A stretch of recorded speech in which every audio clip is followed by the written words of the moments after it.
gonna do a follow-up video to my anxiety, my anxiety meltdown.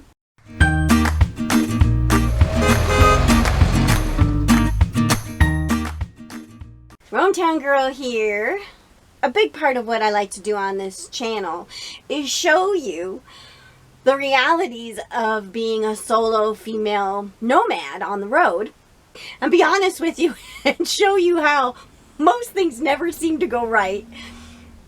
But that's not a reason to let anything get in your way, even having anxiety attacks. In this video, I want to talk about sort of the aftermath of having my anxiety attack, because it occurred to me I'd also like to show you some solutions and not just the problem, right? So after I posted that video of me having an anxiety attack, I made a comment where I said it took me a few days to get over it. A friend of mine asked me, "What do you do?" And my answer to her was, I just sort of can't function. So I can't think straight. I'm kind of in a fog. I mean, it's all I can do to like brush my teeth and feed the dogs. And then after a couple days, I'm able to get back to life as normal. So after I posted that video and had that conversation, it occurred to me I have a secret weapon against anxiety. It's something I used to do every day, and it really helped keep my anxiety at bay. Ooh, I'm repping. And for just sheer laziness, I let that fall by the wayside, and so this is a real opportunity to get back on track with that.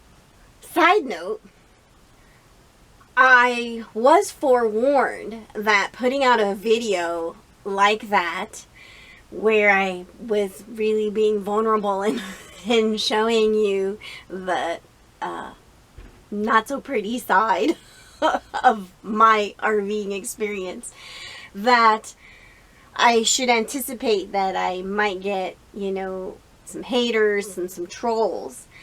And interestingly enough, almost, I think 100% of the comments that were left on that video were loving and supportive and encouraging, and sharing stories of that a lot of you out there also have anxiety.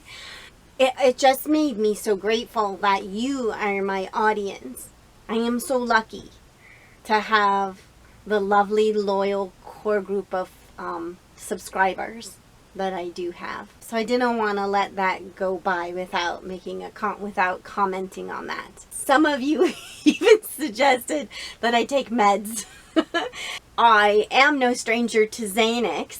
That is something that I do have, although I've only taken it to fly on airplanes, because, well, that's a whole nother Oprah. But it never occurred to me to take a Xanax in the throes of having an anxiety attack. I thought you took Xanax in anticipation of an event that was going to be very stressful, like being on a plane. But many of you shared with me, oh no, take it in the throes of having an anxiety attack and it actually will kick in. Well, I actually have a completely different approach to managing my anxiety, and that's what I want to share with you in the video today. Now, I haven't shared this before. I really haven't had reason to, but I wanted to let you know that I actually have a background in psychology. I have a degree in counseling psychology, and I was actually on my way to being a marriage and family therapist. So I am educated and trained to be a therapist, but I am not licensed. And so whatever I'm going to suggest and recommend in this video, I just wanted to put that disclaimer out. And now some of you might be wondering, how could somebody with such bad anxiety be a therapist? But, you know, nobody's immune to things like anxiety. And, you know, we all suffer to some degree from all different things that, you know, you can have all the best education in the world around it, and you can know things intellectually, but that doesn't change the way that we respond to our world and how we filter and see things. So my secret weapon to keep my anxiety in check is, oh, this whole time this was probably given away, my secret weapon against anxiety: meditation.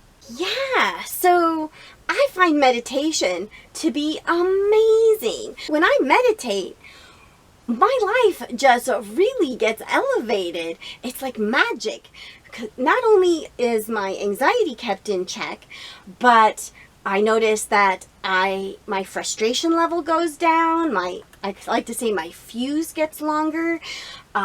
Synchronicity goes off the charts. You know, everything starts going my way. I feel exceptionally lucky and exceptionally blessed. And, you know, there's just really no excuse why I let my meditation practice fall by the wayside, because I get so many benefits from it. I know some people are like, oh, I tried, but I can't do it, or it's too woo-woo for me, but I really gotta say, meditation's really cool. In fact, I even used to teach a class in meditation. Hey, if that's something you might be interested in, leave me a comment below. Perhaps I should drag my meditation course out of retirement and do something with it. And so there's all kinds of meditation. There's mantra meditation, there's guided visualization, there's following the breath, there's mandalas. In fact, that's what I do in my course, is I have my students sample a lot of different types of meditation, with the idea being, when you find the one that really gels with you, then you're more apt to do it and get all the benefits that I'm talking about. I haven't meditated in a while, and when I go back to it, I basically just approach it like, I don't ask a lot of myself initially. I'll start with 5 minutes in the morning and 5 minutes at night, and then we'll go up to 10 minutes and 15 and so on.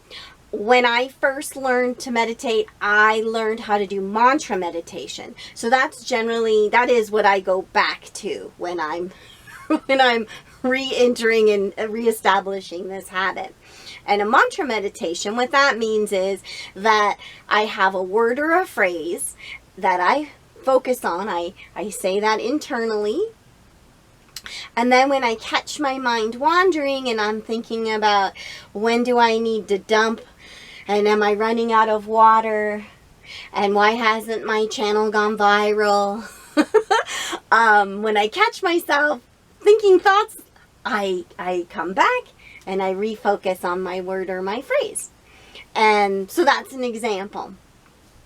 Another thing I like to do when I meditate is I like to kind of create a sacred space. And one of the ways to do that is with incense. And you don't have to burn incense, but I like it. It kind of sets the stage, sets the tone. It smells lovely. And there's all different kinds, but I'm a fan of Nag Champa. This is sort of my meditation. This is my meditation incense. It also makes the RV smell nice. I wish you could smell how good that smells. I think we should do an experiment. And I feel very confident in the results that we're going to see. I'm going to use growing my channel as the example. I'm going to show you that there will absolutely be a correlation between reestablishing my meditation practice and watching my channel really take off. And it doesn't hurt if you like and subscribe if you haven't subscribed, and hit the bell notification, and also leave comments. But perhaps you'll find yourself inexplicably called to do those things, and that'll be because I'm meditating. So how do you deal with stress and anxiety when it becomes overwhelming for you. I'd love to hear your stories. Share them in the comments below. And let me know, have you ever tried meditation or wanted to? I'd also be curious to know what you're feeling and thinking about that. I'm going to start my practice right now, and then I'll keep you posted as to the progress.